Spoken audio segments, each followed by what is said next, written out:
Hello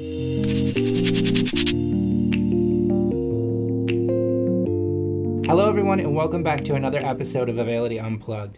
Authorizations have been a hot topic in our industry for some time, and with the recent acquisition of AuthAI, we thought it might be a good idea to get Matt Cunningham from the AuthAI team and Krisi Hutson together on the Unplugged set to talk about Availity's authorization strategy.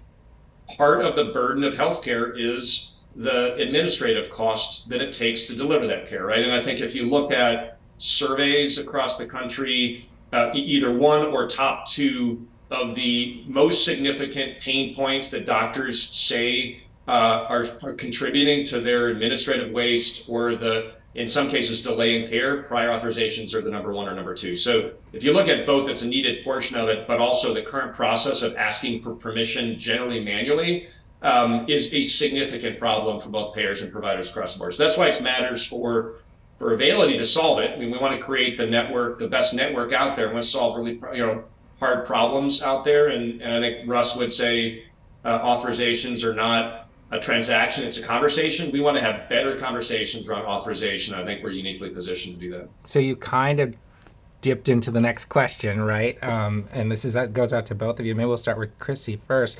But what makes authorization so challenging for the payers and providers to automate? So Krisi, you wanna speak to that? Yeah, I think that's a great question. And really it comes down to the fact that it is that conversation that Matt was talking about, right? So when you think about a claim or you think about a remit or an eligibility, it's really handing data back and forth one time. So a claim, you go to the doctor and they need to get paid, they hand that over to the payer. The payer is going to do their magic with it, right? Like adjudicate that claim, and they're going to hand it back as a remit. It's not this volley of information. When you come to something as complex as really approving care for someone or understanding if that care is warranted, it's much more a conversation.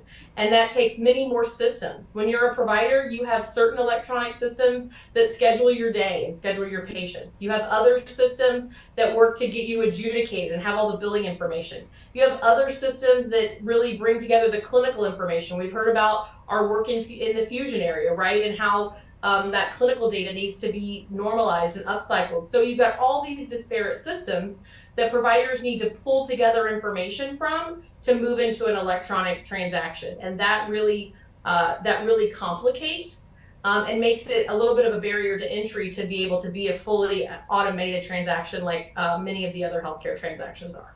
And what about for payers? Matt? Yeah, I mean, first of all, I think Krisi really set the stage for it. It's a conversation, and it's a complex conversation.